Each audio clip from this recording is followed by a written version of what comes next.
Ang kwento natin sa video na ito ay tungkol sa tinatawag na mga Eudemon Masters. Nagtataglay sila ng kapangyarihan na siyang ginagamit nila para kalabanin ang mga halimaw na tinatawag na Eudemon. May isang binatilyo na nagngangalang Chuling ang nangarap na maging Eudemon Master, ngunit ang problema ay wala siyang taglay na magical power. Isang gabi ay muli na namang kinuha ni Chuling ang atensyon ng kanilang mga customer dahil sa kanyang kwento.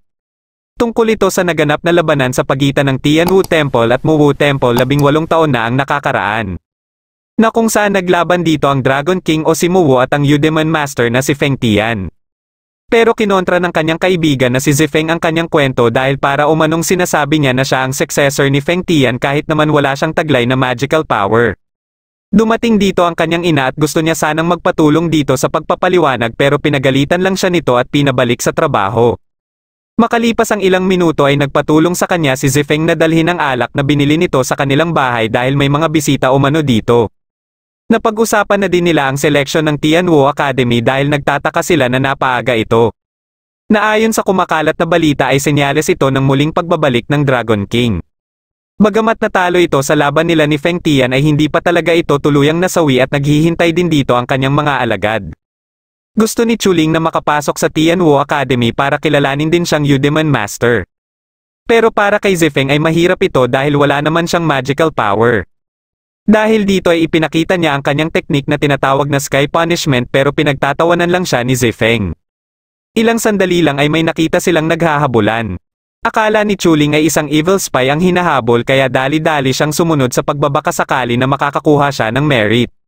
Hanggang sa makarating sila sa kagubatan pero kahit sobrang bilis na mga ito ay nakakahabol pa din siya dahil kabisado niya dito. Ngunit biglang nawala sa kanyang paningin ang mga ito at dito na din siya may nakitang mga paro-paro. Sinundan niya ang mga ito hanggang sa makita niya ang isang magandang babae na si Lanrao na siyang kumokontrol sa mga paro-paro. Bigla namang dumating dito ang mga taga Tianwu dahil si Lanrao pala ang kanilang hinahabol sapagkat isa pala itong espiya. Bumaba ito at naghanda para makipaglaban pero bigla na lang sumigaw si Chuling. Ito pala ay dahil na-activate niya ang nilagay na patibong ni Lanrao. Nang madakip siya ay susubukan na sana ni Lanrao na atikihin ang mga taga Tianwu pero bigla namang nahulog sa kanya si Chuling. Kaagad namang bumangon si Chuling para ipagtanggol si Lanrao. Sinabihan niya ang mga taga Tianwu na tumawag na umano siya ng tulong sa mga Eudemon Masters ng Tianwu Academy. Hindi niya pala alam na mga taga Tianwu din ang kanyang mga kaharap. Naisip niya kunwaring aatake para mabigyan ng pagkakataon si Lanrao na makatakas pero pagkalingon niya sa kanyang likuran ay may iniwan na pala itong Demon Flower. Kaagad na tumakbo si Lanrao at dito na nagpakita sa kanya ang isang miyembro ng Muwu na si Zueya. Sinabi niya dito ang mga impormasyon na nakuha niya sa Tianwu at isa na dito ay ang paghihigpit ng seguridad sa loob ng Tianwu Academy. Dahil dito ay naisip ni Zueya ang posibilidad ng pagbabalik ng matagal na nilang hinihintay. Inatasan nito si Lanrao na sumali din sa magaganap na Tianwu selection para makapasok ng Tianwu Academy at alamin ang kinaroroonan ng Dragon King. Para umano hindi siya makilala ay magpapanggap siya bilang isang lalaki. Mabilis namang natalo ng Demon Flower ang mga miyembro ng Tianwu kaya si Chuling naman ang hinahabol nito. Pagka-atake nito kay Chuling ay bigla na lang may narinig na boses si Chuling at tinatanong siya kung gusto ba umano niya ng kapangyarihan. Katapos ay dito na siya nagkaroon ng napakalakas na kapangyarihan at walang kahirap-hirap na niligpit ang Demon Flower. Ngunit bigla naman siyang nanghina at nawalan ng malay. Napanaginipan niya ang labanan nila Feng Tian at ng Dragon King sa naganap na last battle. Ilang sandali lang ay bigla na lang siyang inatake ng Dragon King at dito na siya nagising. Nasa kanilang bahay na siya pero nang malaman ng kanyang ina na nagising na siya ay pinagalitan siya kaagad nito. Katapos ay sinabihan siya na may darating umanong importanteng tao para sa kanilang blind date. Mabilis naman niya itong tinutulan dahil balak niya na sumali sa Tianwu Academy selection. Dahil sa inis ng kanyang ina ay itinali tuloy siya nito sa poste. Makalipas ang ilang minuto pagkaalis ng kanyang ina ay dumating na dito ang sinasabi nitong mapapangasawa umano niya na si Miss Fang. Habang pinipilit siya nito na mahalikan siya ay nakita niya si Zifeng na tawa ng tawa sa kalagayan niya. Di nagtagal ay pinahinto na nito si Miss Yang at sinabihan nito si Chuling na siya umano ang humahawak sa Fang Clan. Gusto nito na kilalanin din siyang amo ni Chuling kung gusto umano ni Chuling na sumama sa Tianwu Academy selection at hindi maiwan dito kasama si Miss Fang. Pero tinakbuhan lang ito ni Chuling ngunit nabangga naman niya si Lanrao na nag-anyo na bilang isang lalaki. Nang makita nito si Chuling ay nagulat ito na buhay pa pala si Chuling. Kaya inatake niya na lang ito at siniraduhan ng gate dahil ayaw niya na makasali ito sa selection. Ngunit habang nagpapalista na siya ay nagulat na lang siya na nasa likuran niya na si Chuling. Dahil naiinis pa din si Chuling ay nakipagtalo siya kay Lanrao hanggang sa dumating dito si Teacher Shamo. Pinalapit silang lahat dito para ipaliwanag sa kanila ang tungkol sa selection. Isa-isa namang itinuro ni Zifeng ang mga kalahok na kilalang mga malalakas. May kutob din siya na hindi basta-basta si Lanrao ngunit ayaw pa din itong tigilan ni Chuling. Dahil dito ay pinagalitan na siya ni Teacher Shamo dahilan para mapunta tuloy sa kanya ang atensyon ng lahat. Nakilala siya kaagad ng ibang mga estudyante na anak ng may-ari ng restaurant at palaging nagkwekwento kaya pinagtawanan tuloy siya. Pinatahimik silang lahat ni Teacher Shamo at sinabi na nito ang mga impormasyon para sa unang test. Gaganapin ito sa Yudeman Forest kung saan kailangan nila dito na maghanap ng Yudeman at dakpin nito. Ngunit 200 lang ang pwedeng makapasa kaya kailangan nilang magpaunahan. Nang papasok na sana sila sa portal papuntang Yudeman Forest ay may inilagay naman si Lanrao na spell sa damit ni Chuling. Kaya tuwing may nakikitang Yudeman si Chuling ay na-activate ito na nagdadahilan para layuan siya ng mga Yudeman. Dahil dito ay nahihirapan tuloy siya na mandakip ng Yudeman. Hanggang sa makita niya ang ibang kalahok na nagsisitakbuhan dahil hinahabol pala ang mga ito ng Yudeman Tiger. Hindi siya kaagad nakatakbo kaya natamaan tuloy siya ng atake nito. Nang makalapit ito sa kanya ay muling na-activate ang spell dahilan para masuka ito at magtatakbo din palayo sa kanya. Dito na siya nainis ng sobra dahil kahit ang isang nakakatakot na Yudeman ay hindi nakatiis sa amoy niya. Dumating dito ang isang kalahok na si Yi at kaagad nitong napansin ang sugat sa paa ni Chuling. Hindi naman ito nagdalawang isip na gamitin ang kapangyarihan nito para gamutin ang sugat ni Chuling. Pero ilang sandali lang ay tinawag ito ng kasamahan nitong si Linyang. Bigla namang may naisip na paraan si Chuling kung paano niya madadakip ang Yudeman Tiger. Matagumpay niya itong nadakip ngunit habang hinihila niya na ito para dalhin na kay Teacher Shamo ay may ginawa naman si Lanrao dito. Kaya pagkalabas niya ng Yudeman Forest ay nagbago bigla ang anyo nito dahilan para pagtawanan na naman siya. Pero napansin ni Teacher Shamo na may spell na nilagay sa Yudeman na ipinagtaka niya at naisip din niya kaagad na baka may espiya sa mga estudyante. Nagpasya siya na ipasa muna si Chuling at iimbestigahan niya na lang ito katapos ng susunod na test. Para sa susunod na test ay dinala sila sa Shengyuang Bridge. Kailangan nilang makatawid sa kabilang bahagi pero ang mauuna na 50 kalahok lang ang pwedeng makapasa.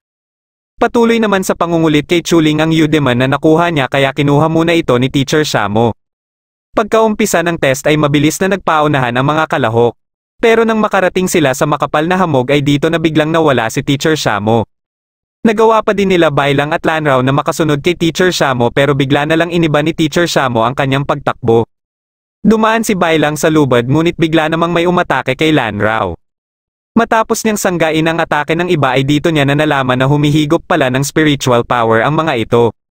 Nang magpapatuloy na sana siya ay napansin naman niya na parang sumusunod ang mga ito kung saan may ingay. Sinamantala niya ang pagkakataon na ito para gamitin ang mga ito kay Chuling at katapos ay umalis na siya.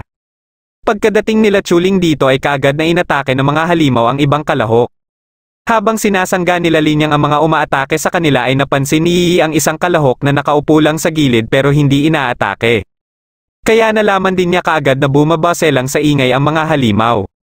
Sinubukan niyang gumapang at dahil hindi siya inatake ay sumunod din sa kanya sila Linyang. Nang makita nila Chuling ang kanilang ginagawa ay gumaya din ang mga ito. Ngunit nang madaanan nila ang nilikhang patibong ni Lanrao ay dito na ito na-activate. Bagamat ang mga halaman ni Lanrao ang inaatake ng mga halimaw ay nagpakita naman sa kanilang harapan ang pinuno ng mga halimaw. Sinubukan nilang magpatuloy pero bigla nitong inatake ang isang kasamahan nila Linyang. Pagkaatake nito muli ay mabilis na lumikha ng barrier sila Linyang. Sinubukan naman ni Zifeng na umatake pero hindi ito umubra. Nang umatake ito muli ay dito na nasira ang barrier nila Linyang. Sinugod ito ni Linyang gamit ang kanyang espada pero mabilis lang mag-regenerate ang mga galamay na pinutol niya. Gumamit ng Petrify spell ang halimaw at buti na lang ay mabilis na nakalikha ng panangga si Yi para hindi sila madamay ni Chuling. Pero nasira din ito kaagad ng halimaw dahilan para madakip sila. Dahil sa mahigpit na pagkakahawak sa kanila ay nanghina sila pareho at nawalan ng malay. Ilang sandali lang pagkadating ni Teacher Shamo sa kabilang bahagi ay dumating din kaagad dito sila Bailang at Lanrao. Pinagpahinga niya muna ang mga ito habang hinihintay nila ang iba pang mga estudyante. Nang magising si Chuling ay inakala niya kaagad na patay na siya. Bigla na lang may tumawag sa kanya at nang makita niya ito ay inisip niya na nasa impyerno na siya. Pero ilang sandali lang ay naalala niya na ito pala ang sumanib sa kanya nung isang gabi. Dito niya na nalaman na nakaselyo pala ang nilalang na ito sa kanyang katawan. Ayon dito na kung tanggalin niya umano ang selyo ay bibigyan siya nito ng matinding kapangyarihan para iligtas sila Zifeng at ang iba. Naisip niya na pagkakataon niya na ito para magkaroon ng kapangyarihan. Nang hahawakan niya na sana ang selyo ay bigla siyang napahinto. Ito ay dahil naisip din niya na posibleng may hindi namang magandang maidulot sakaling pakawalan niya ito. Natawa ito sa kanya dahil hindi siya kaagad nagpauto pero gayon pa man ay ipinatikim pa din ito sa kanya ang pakiramdam ng may matinding kapangyarihan. Nang maramdaman niya na ito ay kaagad niya itong sinubukan. Muli niyang naalala sila Yi kaya napilitan na siyang hawakan ang selyo. Nagtataka naman si Teacher Shamo na ilang minuto na ang nagdaan ngunit wala pa ding dumadating. Muling nagpakita kay Lanrao si Zueya para paalalahanan ito na mag-ingat. Pero biglang naramdaman ni Zueya ang aura ng Dragon King na ikinagulat niya. Nang makawala sila Chuling sa halimaw ay kaagad din niya itong niligpit. Napansin nila Teacher Shamo ang napakalakas na pagsabog kaya mabilis silang kumilos para puntahan ito. Nang magkamalay si Yi ay nilapitan siya ni Chuling para higupin sana ang Yudeman power nito. Pero bigla na lang may umatake kay Chuling dahilan para maiselyo muli ang Dragon King at maibalik sa normal si Chuling. Ito pala ay kagagawa ng direktor ng Tianwu Academy na kasama ang vice director na si Wenhu. Alam ng direktor ang posibilidad na maulit muli ang pagkatanggal ng selyo kaya inatasan nito si Wenhu na matyagan si Chuling. Pagkadating dito nila Teacher Shamo ay mabilis din silang umalis at dito na din naibalik sa normal sila Zifeng. Nang magising si Chuling ay kaagad siyang nilapitan ni Linyang dahil nakita siya ng mga ito na nakapatong kay Yi. Aatakihin na sana siya nito pero buti na lang ay pinigilan ito ni Yi. Dumating dito si Teacher Shamo at sinabihan silang lahat na magtungo sa malaking puno. Nilinaw sa kanila ni Teacher Shamo na hindi kasama sa test ang malaking halimaw.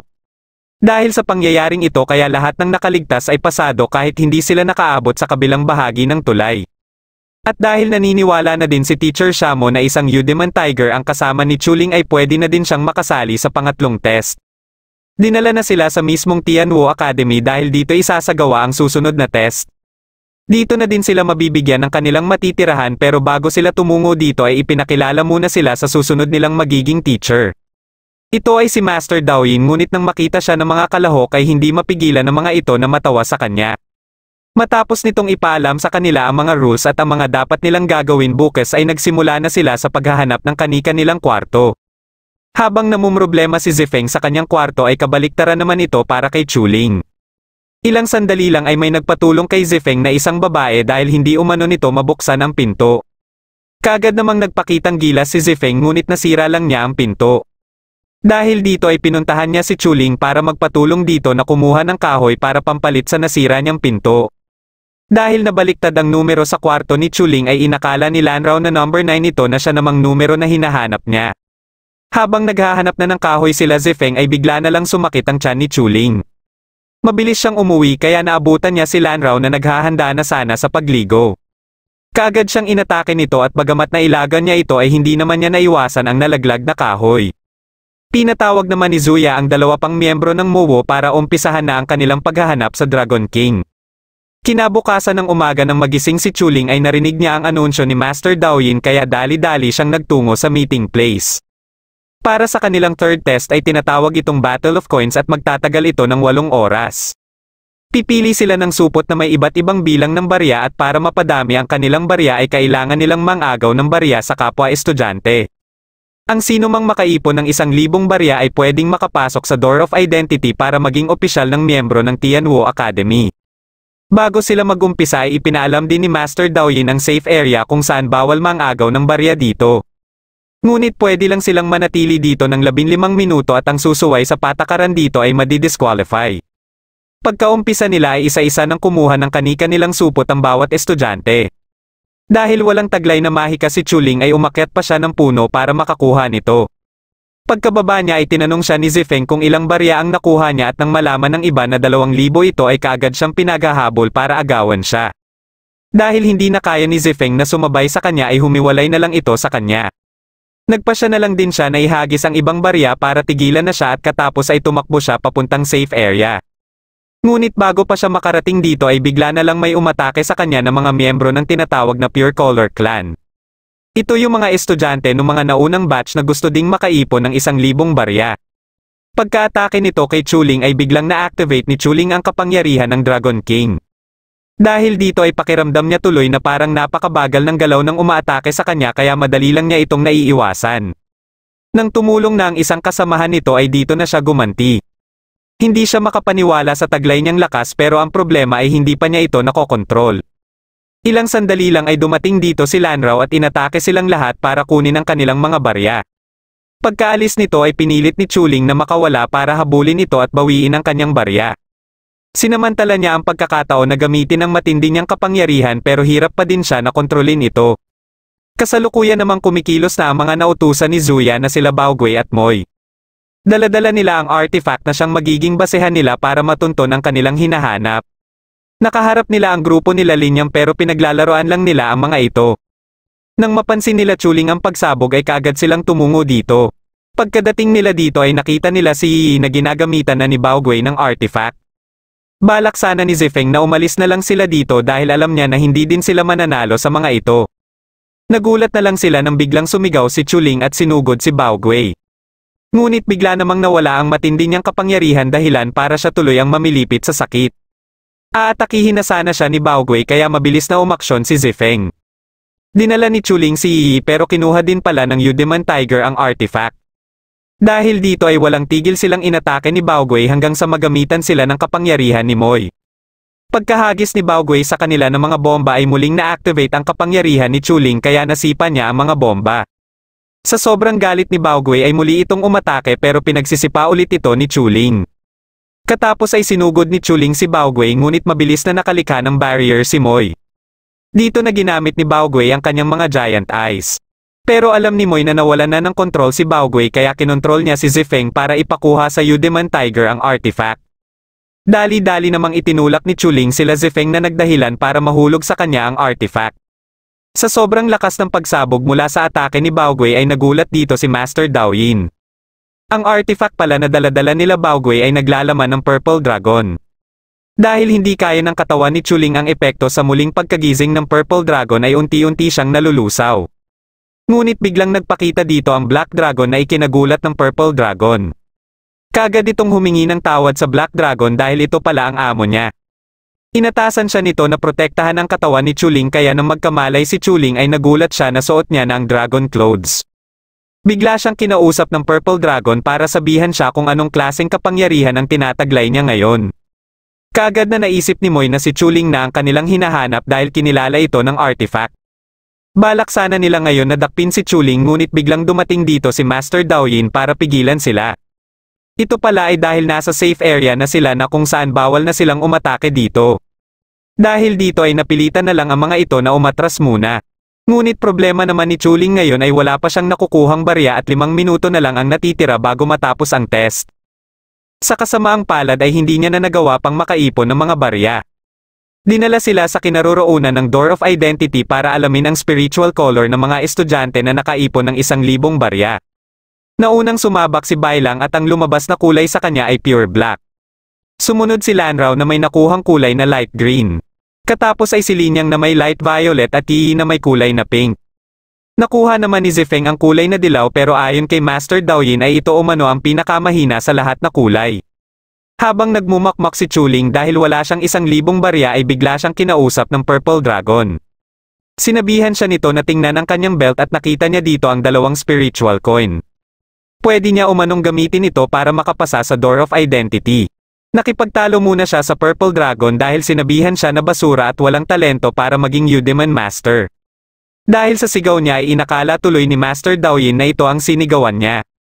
Dahil dito ay napilitan siyang pumasok sa Door of Identity kaya nagtaka si Lanrao dahil ang pagkakaalam nito ay wala siyang barya. Nang sinabi ng Door of Identity na 0 ang kanyang power currencies ay pinagtawanan siya ng ibang estudyante. Pero may isa naman siyang spiritual coin dahilan para makapasa siya bilang Yudeman Master at ang kulay niya ay colorless. Nagulat naman si Master Daoyin na may spiritual coin siya dahil ito ang kauna-unahang pagkakataon na may estudyante ang nakapasa gamit ang spiritual coin.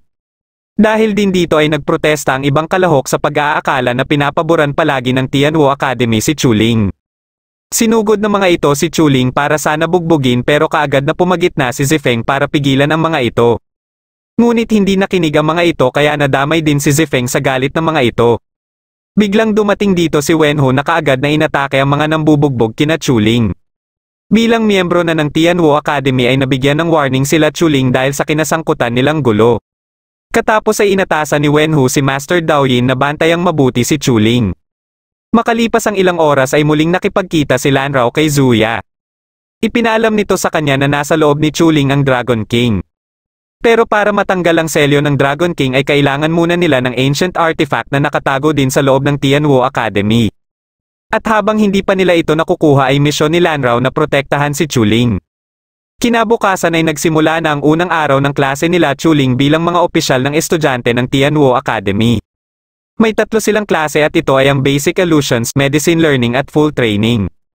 Pero bago sila magsimula ay dinala muna sila sa Shifang Yu para makapili sila ng kanilang Yudeman weapon.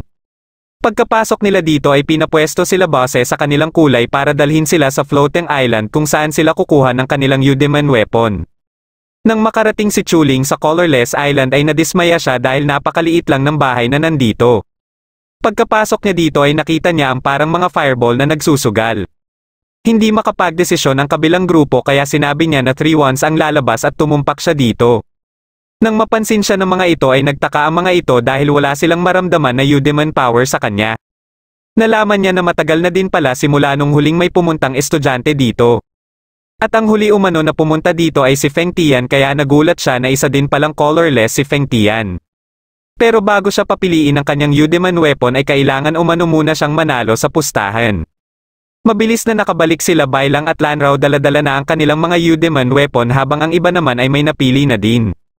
Makalipas ang ilang minuto ay nanalo si Chuling ng lagpas na 50 rounds kaya pinapili na siya ng kanyang Yudeman weapon.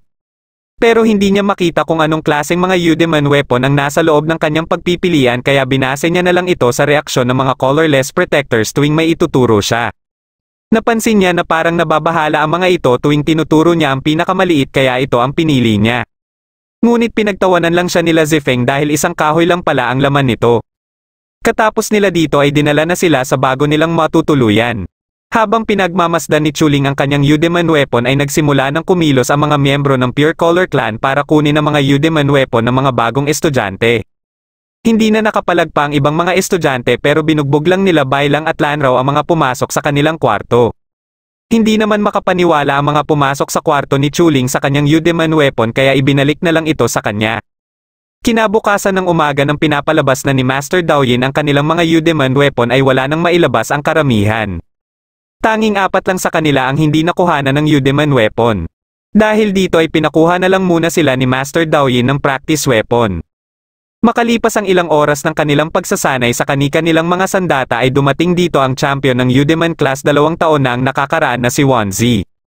Nakilala ng ibang estudyante ang kasama nito dahil ito ang isa sa umatake kagabi na nabugbog nila Bailang at Lanrao. Nagsumbong pala ito kay Wanzi para makapaghiganti sila. Pinili ni Master Daoyin si Linyang para makipagduelo kay Wanzi pero kaagad itong tinalo ni Wanzi. Sa pagkakataon na ito ay si Wanzi na ang pumili at pinili niya sila Bailang at Lanrao para pagsabayin ang mga ito. Hindi naman ito tinanggihan ng dalawa at naunang umatake si Bailang. Habang abala si Wanzi dito ay sinubukan ni Lanrao na umatake din. Dito na nagkaroon ng pagkakataon si Bailang na masugatan si Wanzi. Tuwang-tuwa dito sila Chuling at Zifeng kaya pinasali tuloy sila ni Wanzi. Pagkaumpisa nila ay sinubukan ni Chuling na gamitin ang kanyang Yudeman weapon pero wala itong silbi. Muli siyang kinausap ng Purple Demon at iminungkahi nito na gamitin umano niya ang pangalawang Yudeman weapon na nakuha niya.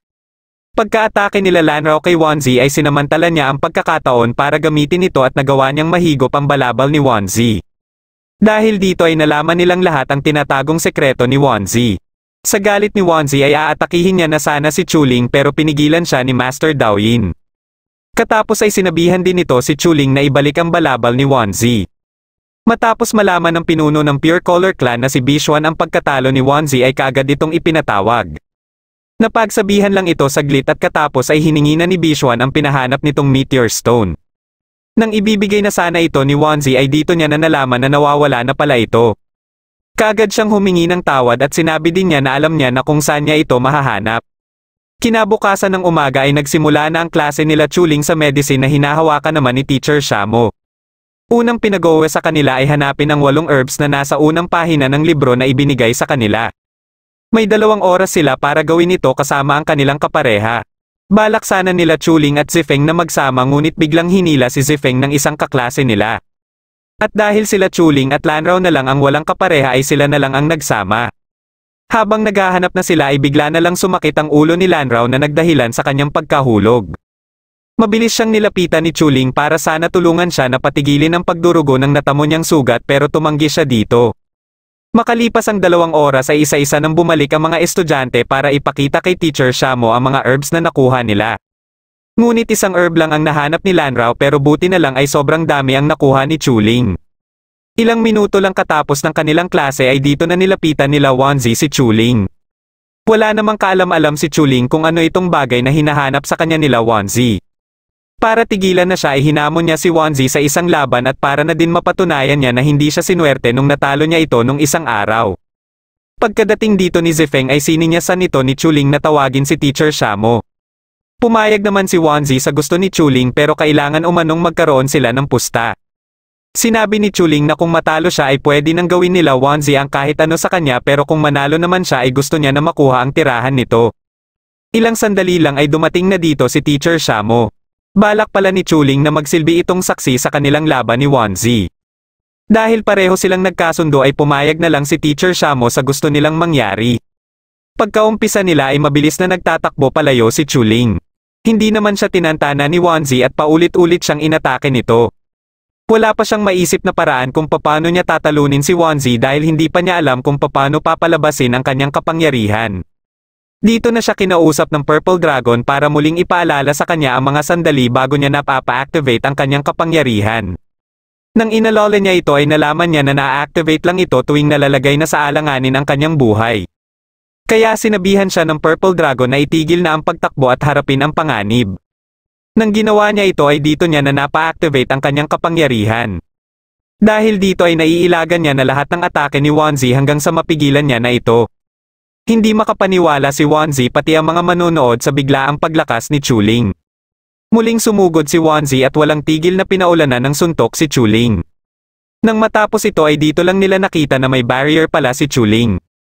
Napansin naman ni Wanzi ang suot na damit ni Chuling at may kutob siya na isa din itong holy weapon. Dahil dito ay gumawa siya ng paraan para tanggalin ito kay Chuling.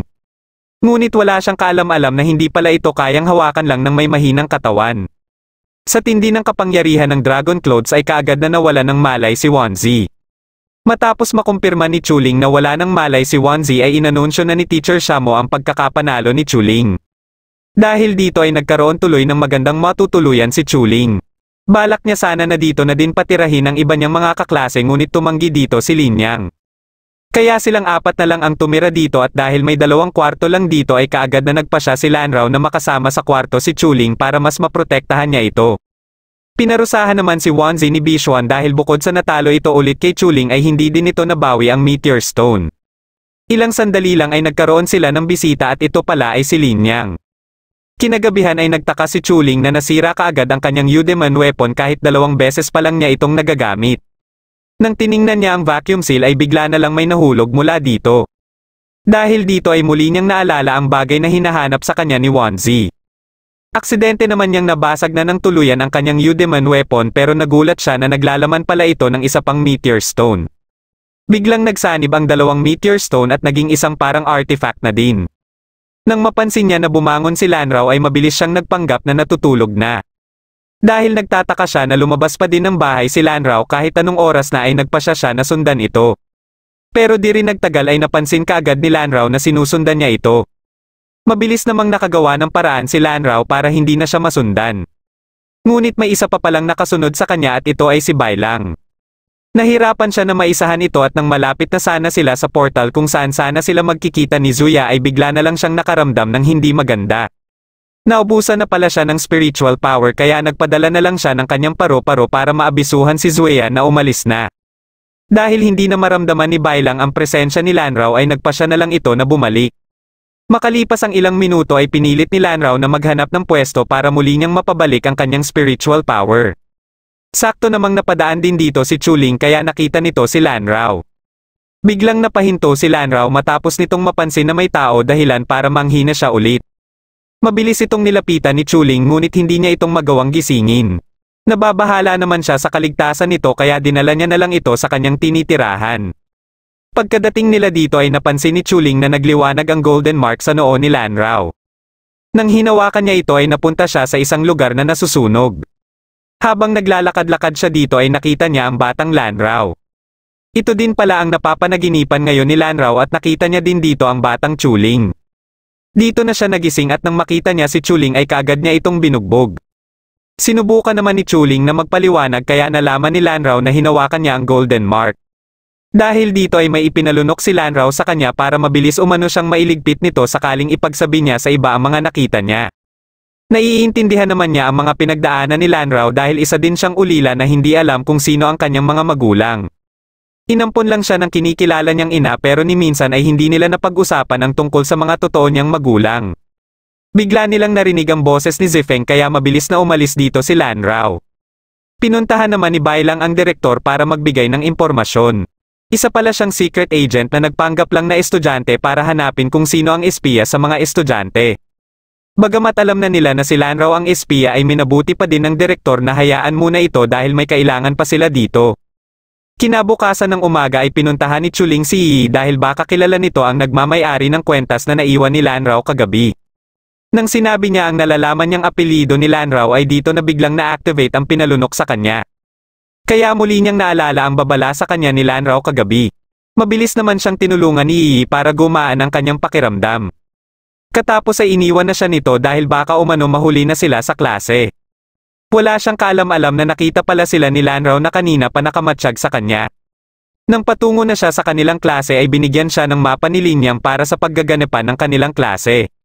Ngunit ibang mapa pala ang ibinigay sa kanya ni Linyang kaya pagkadating niya dito ay nagtaka siya na wala dito ang kanyang mga kaklase. Ilang sandali lang ay dito na siya inatake ng mga miyembro ng Pure Color Clan.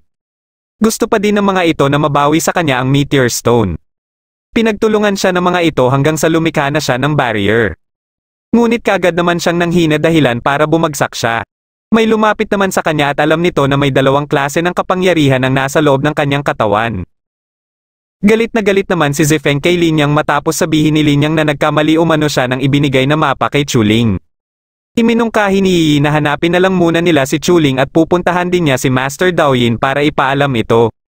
Mabilis namang kumilo si Lanrao at ginamit niya ang kanyang mga paro-paro para mas mapabilis ang kanyang paghahanap. Tinanong si Chuling nang lumapit sa kanya kung nasa kanya ba umano ang dalawang Meteor Stone.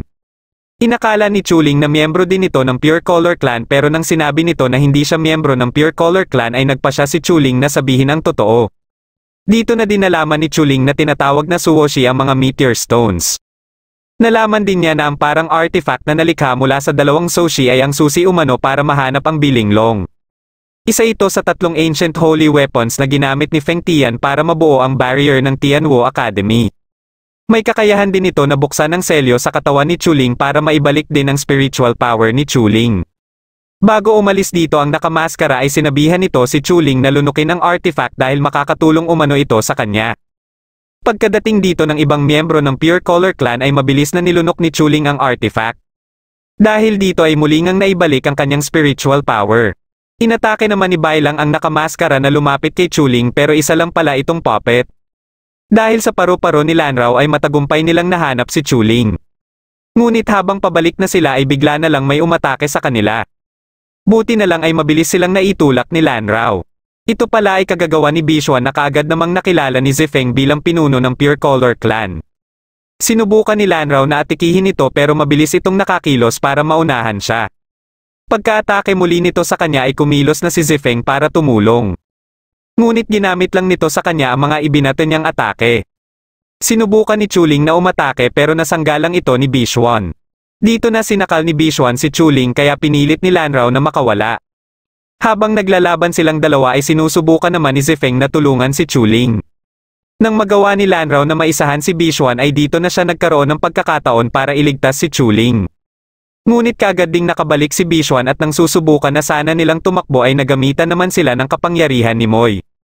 Hinanap ni Moy sa kanya ang Suwoshi pero ang nakita nito ay ang susi na mismo. Dahil dito ay tuwang-tuwa si Bishwan sapagkat mahahanap niya na ngayon ang Bilinglong. At kung mahanap niya na ito ay magagawa niya ng makontrol ang Tianwu Academy. Balak niya ngayon na iligpit na sila Chuling pero pinigilan siya nila Moy. Ayon sa mga ito ay hindi niya umano pwedeng iligpit si Chuling dahil pinoprotektahan nila ito sa ngayon. Sa isip-isip niya ay trinaydor siya ng mga ito kaya inatake niya ang mga ito. Ngunit hindi sapat ang kanyang kapangyarihan sa pinagsanib na kapangyarihan nila Moy at Baogwei. Nang makawala na sila Chuling sa kapangyarihan ni Moy ay mabilis silang umalis dito. Inalok ni Moy si Bishwan na makipagtulungan na lang umano sa kanila para umano matupad niya ang matagal niya ng pangarap na makontrol ang Tianwu Academy. Makalipas lang ang ilang oras ay pinagdadakip na nila Master Daoyin ang mga miyembro ng Pure Color Clan dahil sa mga kasalanan na pinaggagawa ng mga ito. Nagpadakip din sila Bishwan dahil ito ang sinabi sa kanya nila Moy. Ngunit walang kaalam-alam ang Tianwu Academy na may iba palang binabalak sila Bishwan. Dinala naman ni Master Daoyin sa direktor ang susi na nakuha nila kay Bishwan. Ngunit isang araw ay nagpakita muli ang nakamaskara kay Chuling para ibalik ang susi. Nagtaka si Chuling dahil ang pagkakaalam niya ay nasa pangangalaga na ito ng academy. Wala nang ibang sinabi pa sa kanya ang nakamaskara na umalis din kaagad.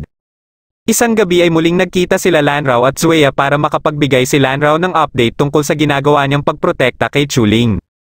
Nang mabanggit ni Zueya na muntikan na silang masawi sa pagprotekta kay Chuling ay nagtaka siya kung bakit alam nito ang nangyari nung isang araw. Muli nitong ipinaalala sa kanya kung gaano kaimportante ang katawan ni Chuling dahil kung hindi niya umano ito maintindihan ay siguradong manganganib lang ang kanyang buhay. Sumapit na ang araw para sa pagtatapos ng semester kaya pinapaghanda na sila para sa exam. Pinipilit naman ni Chuling na gamitin ang kanyang kapangyarihan ngunit nagdahilan tuloy ito para manghina siya ng sobra. Kaagad siyang nilapitan ni Zifeng at nang makabangon na siya ay pinagpahinga muna siya ni Master Daoyin. Problemado siya sa nangyayari sa katawan niya ngayon dahil baka hindi siya makapasa sa magaganap na exam at hindi niya matupad ang pangarap niya na maging katulad din kay Feng Tian. Dahil dito ay nagpasya na siya na kunin ang Bilinglong pero balak niya na hiramin lang ito at isasauli din niya ito. Pagkadating niya sa lugar ay nagpakita sa kanya ang nakamaskara. Ito ang gumabay sa kanya para mapalabas niya ang gusali na kinaroroonan ng Bilinglong. Nang mapalabas na nila ito ay nagsilabasan naman mula dito ang mga bantay. Nilabanan ito ng nakamaskara para magkaroon ng pagkakataon si Chuling na makapasok sa gusali. Nang makapasok na siya dito ay kaagad niyang hinanap ang Bilinglong. Di rin nagtagal ay nahanap niya na ito at nang hahawakan niya na sana ito ay dito na natanggal ang isang selyo sa barrier. Dito na niya naramdaman ang matinding kapangyarihan sa kanyang katawan kaya kaagad niya itong sinubukan. Pagkalabas niya dito ay nagtaka siya na wala na dito ang nakamaskara at nawala din bigla ang gusali. Dahil umaga na pala ay mabilis siyang umuwi at baka mahuli pa siya sa kanilang exam. Isa-isa naman ang nagsidatingan ang mga estudyante sa paggaganapan ng exam. Pagkadating dito ng mga guro ay inanunsyo ni Wenho sa lahat na kung makapasa umano sila sa exam ay magiging Junior 1 Hanshi na sila. Hindi naman mapakali si Lanrao dahil hindi pa din dumadating si Chuling. Pagkasimula ng exam ay kaagad na sumabak si Zifeng. Bagamat malakas ang kanyang kalaban ay nagawa niya pa din itong maisahan. Makalipas ang ilang minuto ay dumating na din dito si Chuling. Di nagtagal ay tinawag na ang kanyang pangalan at ang makakalaban niya ay si Wu Bei. Kilala si Wu Bei bilang pinakamalakas sa kanilang klase. Pero taglay na ni Chuling ang malakas na kapangyarihan kaya hindi ito umubra sa kanya. Mabilis niya itong natalo gamit ang napakalakas niyang teknik dahilan para magulat ang ibang estudyante at gayon din ang mga guro. Ngunit bigla na naman siyang nanghina at kaagad na nawala ng malay. Bigla namang may sumabog sa likuran nila Lanrao at ito pala ay kagagawa ng mga miyembro ng Muwu Temple. Kaagad na inatake ng mga ito ang ibang estudyante kaya mabilis na umaksyon ang mga guro. Nagtataka naman si Yi dahil hindi patungo sa South Exit ang tinatahak nila. Nang may nakasalubong silang miyembro ng Muwu ay pinakitaan lang ito ng simbolo ni Linyang at pinabayaan na sila nito. Mabilis namang nilapitan ni Zifeng si Chuling para sana dalhin ito palabas ngunit bigla namang dumating dito si Zueya na kaagad siyang inatake. Habang pinagmamasdan ni Zueya si Chuling ay bigla namang may umatake sa kanya.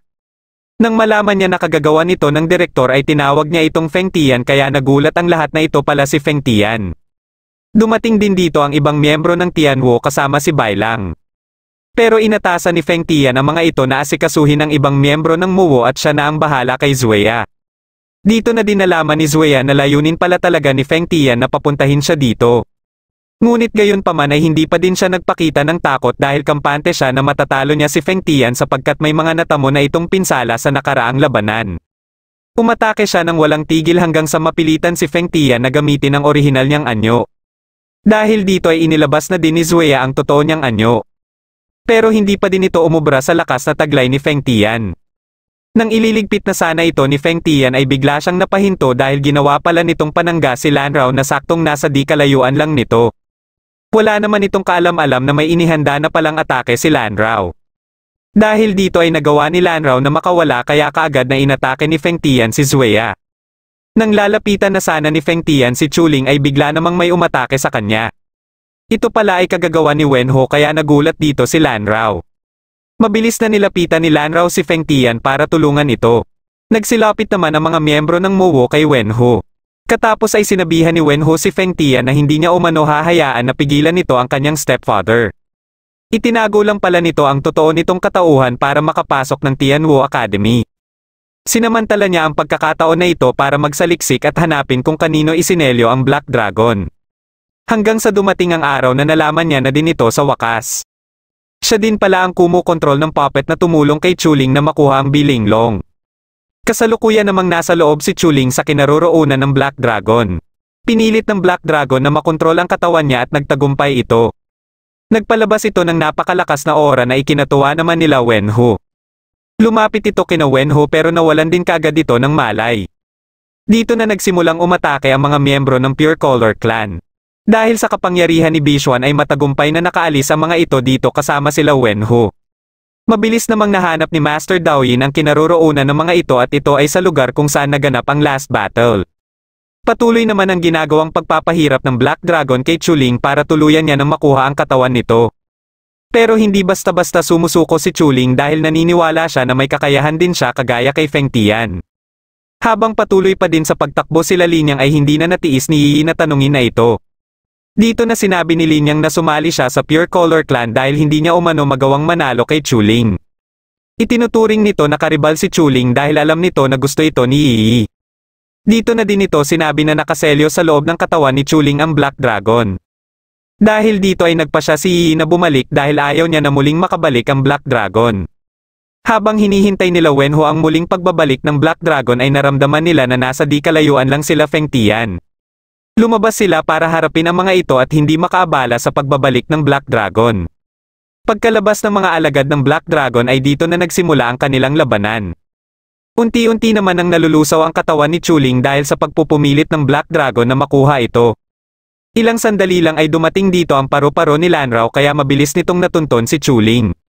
Pagkalapit niya kay Chuling ay mabilis siyang nagpalit ng anyo at katapos ay pinagtapat niya ang kanilang mga noo para makapasok din siya kung saan man naruroon si Chuling. Nang makapasok na siya dito ay kaagad niyang inatake ang Black Dragon. Dahil sa kulay ng spiritual power ni Lan Rao ay alam ng Black Dragon na mula ito sa pamilya ng Hua.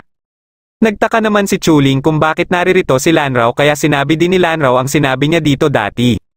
Dito lang niya napagtanto na ito pala ang kaklase niya. Nang magsimula ng umatake ang Black Dragon kay Lan Rao ay napilit ni Chuling na magamit ang kanyang colorless spiritual power. Kaya naramdaman din ni Wenho ang biglaang paghina ng aura ng Black Dragon. Pagkadating dito ni Yi ay mabilis nitong natalo ang mga nakapalibot kay Feng Tian at kaagad na pinagaling si Feng Tian. Pinagtulungan naman nila Chuling at Lan Rao ang Black Dragon kaya nagkaroon ng pagkakataon si Lan Rao na magapos ito. Pero bago pa man makaatake dito si Chuling ay nakawala din ito kaagad. Katapos ay ginamit nito ang kapangyarihan nito para mapunta sila sa isang floating island. Pagkaatake nito ay mabilis lang nitong nasira ang barrier ni Chuling. Muling nagpatuloy ang kanilang labanan at sa tulong ni Lan Rao ay nagawa ni Chuling na mapuruhan ang Black Dragon. Ngunit hinigop lang nito ang kanyang spiritual power kaya pagkaganti nito ay mabilis siyang hinila ni Lan Rao. Dahil dito ay si Lan Rao tuloy ang napuruhan ng atake ng Black Dragon. Katapos ay unti-unti ding hinigop ng Black Dragon ang spiritual power ni Lan Rao dahilan para tuluyan na itong maglaho. Sa sobrang galit ni Chuling ay napalabas niya ang napakalakas niyang kapangyarihan. Nang magpatuloy ang kanilang labanan ng Black Dragon ay nabubugbog niya na ito. Kahit ginamit na ng Black Dragon ang kapangyarihan ni Lan Rao ay hindi pa din ito napigilan ang mga atake ni Chuling. Hanggang sa hindi na nito nakayanan pa ang mga atake ni Chuling kaya napakawalan niya na ito. Pagkabangon nito ay muli itong umatake kay Chuling. Isinakripisyo ni Chuling ang isa niyang kamay para makawala dito at makalapit sa Black Dragon. Pero pinutol din ng Black Dragon ang isa pa niyang kamay kaya kinagat niya na lang ito. Mabilis siyang napigilan nito pero ilang sandali lang ay nakaramdam ito ng hindi maganda. Ito pala ay dahil sa kapangyarihan ni Lanrao na hindi na nagawang mapigilan ng Black Dragon. Nang maramdaman ito nila Wenhu ay sinamantala ni Feng Tian ang pagkakataon para atikihin si Wenhu. Nagpasya sila na umatras na at mabilis namang pinuntahan ni Feng Tian si Chuling kaya nakita niya din dito si Lanrao. Dito na nagtatapos ang huling episode ng Yudeman Quest Season 1. Kung nagustuhan mo ang ating kwento ay huwag kakalimutan mag-like at mag-subscribe na din para malalaman mo kaagad kung may bago akong video. Maraming salamat sa panonood at shoutout na din kina